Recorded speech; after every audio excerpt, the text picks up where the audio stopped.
അതെ ജിൽസി, ഇതിപ്പോ പ്രധാനപ്പെട്ട ഒരു വിഷയമായി നമ്മൾ നോക്കിക്കാണേണ്ടത് ഈ തെരഞ്ഞെടുപ്പ് സമയമാണ്. ഇനിയിപ്പോൾ എന്ത് വിഷയം എവിടെ നിന്ന് ഉയർന്നു വന്നാലും അത് പരിഹരിക്കാതെ മുന്നോട്ട് പോകാൻ ഒരു ഭരണ സംവിധാനത്തിന് അതിനെ അവഗണിച്ച് പൂർണ്ണമായി മുന്നോട്ട് പോകാൻ കഴിയില്ല. തെരഞ്ഞെടുപ്പ് സമയമാണ്. വിവിധ വിഷയങ്ങൾ ഇങ്ങനെ പല ഘട്ടങ്ങളിലായി ഉയർന്നു വരും. സ്വാഭാവികമായിട്ടും അതിനെ കേൾക്കാതെ മുന്നോട്ട് പോവുക എന്ന നിലപാട് സ്വീകരിച്ചാൽ അത് തെരഞ്ഞെടുപ്പിൽ തിരിച്ചടി ഉണ്ടാക്കുമെന്ന ബോധ്യമൊക്കെ സ്വാഭാവികമായിട്ടും CPM-നുണ്ടാവും, ഭരിക്കുന്ന ഇടതുമുന്നണിക്ക് ഉണ്ടാകും, പ്രത്യേകിച്ച് മുഖ്യമന്ത്രി പിണറായി വിജയന് ഉണ്ടാകും. അതുകൊണ്ട് അത് കേൾക്കാൻ വേണ്ടി തയ്യാറാകുന്നു എന്നുള്ളത് വിദ്യാഭ്യാസ മന്ത്രി തന്നെ ഇന്ന് പരസ്യമായി പറയുകയും അത് സമസ്തയുടെ അധ്യക്ഷൻ തന്നെ അത് അംഗീകരിക്കുകയും അതിനെ സ്വാഗതം ചെയ്യുകയും ചെയ്യുന്നുണ്ട്. അതേസമയം തന്നെ വിദ്യാഭ്യാസ മന്ത്രി എടുത്തടിച്ചൊരു നിലപാട്, ഞങ്ങളെ ചൊടിപ്പിക്കുന്ന നിലപാട് സ്വീകരിച്ചത് ശരിയല്ല എന്ന വിമർശനം കൂടി മുന്നോട്ട് വെക്കുന്നുണ്ട്. അതുകൊണ്ട് ഇതൊരു ചർച്ചയുടെ സ്വഭാവത്തിലേക്ക് കാര്യങ്ങൾ എത്തിച്ചേരുന്നുണ്ട്.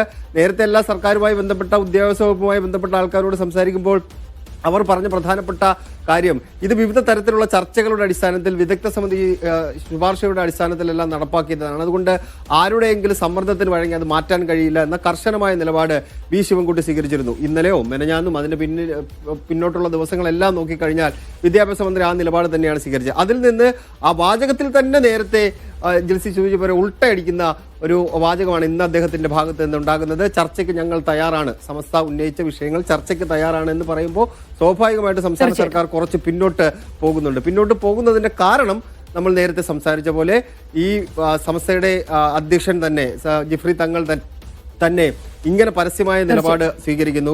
നമ്മൾ പല ഘട്ടങ്ങളിൽ കണ്ടിട്ടുണ്ട്. ഇപ്പോൾ ജിൽസി ശ്രദ്ധിച്ചാൽ മനസ്സിലാകും, പല രാഷ്ട്രീയ വിഷയങ്ങളുണ്ടാകും, സമസ്തയുമായി ബന്ധപ്പെട്ട രാഷ്ട്രീയ തർക്കങ്ങളുണ്ടാകും, ലീഗുമായി ബന്ധപ്പെട്ട തർക്കങ്ങളെല്ലാം ഉണ്ടായ സമയത്തൊന്നും അദ്ദേഹം ഒരു ഷാർപ്പായ പ്രതികരണം ഏതെങ്കിലും വിഷയങ്ങളിൽ പരസ്യമായി നടത്തില്ല. അദ്ദേഹത്തിന് നിലപാടുണ്ട്, അദ്ദേഹം സംഘടനയെ പറയുന്നതായിരിക്കും. പക്ഷേ മാധ്യമങ്ങൾക്ക് മുന്നിൽ വന്ന അങ്ങനൊരു വളരെ കണ്ണിങ് ആയിട്ട് അദ്ദേഹം അങ്ങനെ പറയാറില്ല. അദ്ദേഹം സംഘടനയെ പറയുന്നതിനപ്പുറത്തേക്ക് മാധ്യമങ്ങൾക്ക് മുന്നിലുള്ള ഒരു പ്രശ്ന സ്വഭാവത്തിലേക്ക് അതിനെ എത്തിച്ചേരുന്നത്. പക്ഷേ ഇദ്ദേഹം ഇന്നിപ്പോൾ എടുത്തിരിക്കുന്ന നിലപാട്, വിദ്യാഭ്യാസ മന്ത്രി എടുത്ത നിലപാട്, അത് ഞങ്ങളെ ചൊടിപ്പിക്കുന്നതാണ് എന്ന് ഷാർപ്പായി പറയുമ്പോൾ സ്വാഭാവികമായിട്ടും സമസ്തയ്ക്ക് അതിനകത്ത് പൂർണ്ണ തോതിൽ അതൃപ്തിയുണ്ട്.